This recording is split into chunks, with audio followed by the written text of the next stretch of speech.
सोमवार को मिस्र के शर्म अल शेख में हुए सम्मेलन में दुनिया के 40 से ज़्यादा लीडरों की मौजूदगी में अमेरिका के राष्ट्रपति डोनाल्ड ट्रंप ने मिस्र, कतर और तुर्की के नेताओं के साथ गजा में शांति बहाल करने के लिए एक ऐतिहासिक ऐलान पर दस्तखत किए।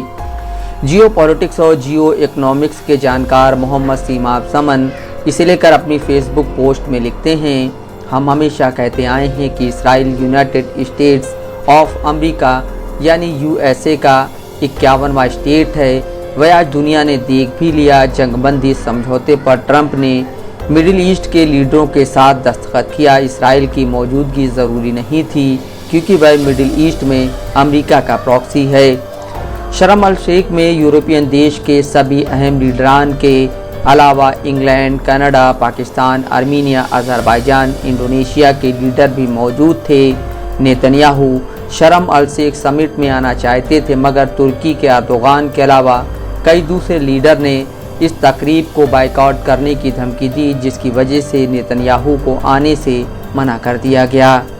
इस समिट में सऊदी अरब और यूएई के हुक्मरान नहीं शामिल हुए, जिसका अफसोस ट्रंप को था।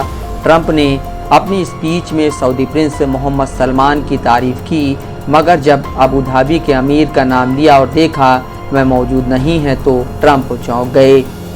डोनाल्ड ट्रंप ने अपने भाषण के दौरान पाकिस्तानी फील्ड मार्शल आसिम मुनीर की तारीफ की जो शर्म अल शेख में मौजूद नहीं थे। उन्होंने कहा, मेरे फेवरेट पाकिस्तानी फील्ड मार्शल यहाँ मौजूद नहीं हैं।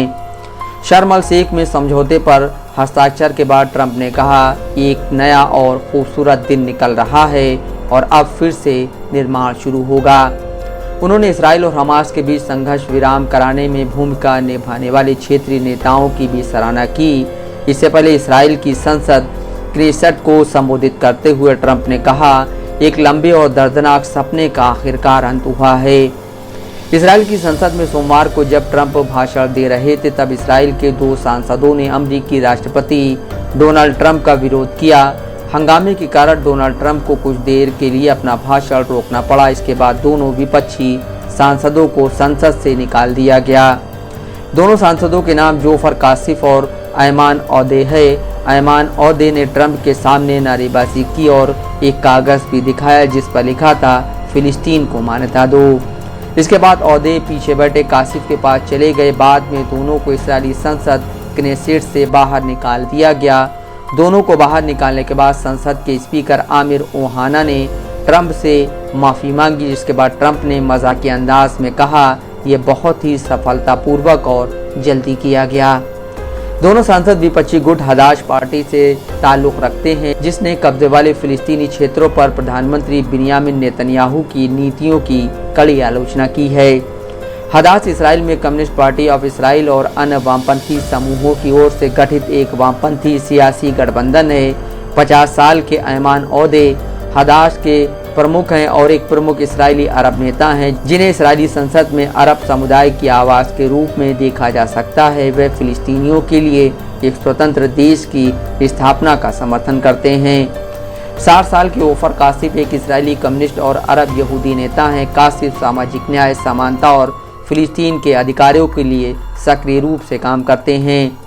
वे फिलिस्तीनियों के लिए एक स्वतंत्र देश की स्थापना के पक्ष में हैं। साथ ही वे इसराइल में अरब और यहूदी समुदायों के बीच शांति और सह अस्तित्व के समर्थन में आवाज़ उठाते हैं। शर्म अल शेख में हुए समारोह के दौरान ट्रंप मिस्र के राष्ट्रपति अब्दुल फतेह अल सीसी और दुनिया भर के 20 से अधिक अन्य नेताओं के साथ मुस्कुराते नजर आए। उन्होंने कहा, सब खुश हैं, मैंने पहले भी बड़े समझौते किए हैं लेकिन यह तो रॉकेट की तरह उड़ान भर गया। इस मुकाम को पाने में 3000 साल लगे, क्या आप यकीन कर सकते हैं, और यह सब कायम रहेगा। उन्होंने इस दिन को इतिहास में एक मील का पत्थर बताया। मशहूर शायर अल्लामा इकबाल लिखते हैं, क्या सुनाता है मुझे तुर्क व अरब की दास्तां, मुझसे पिहा नहीं इस्लामियों का सोज व साज। Mohammad Asim Siddiqui, Dastak live news.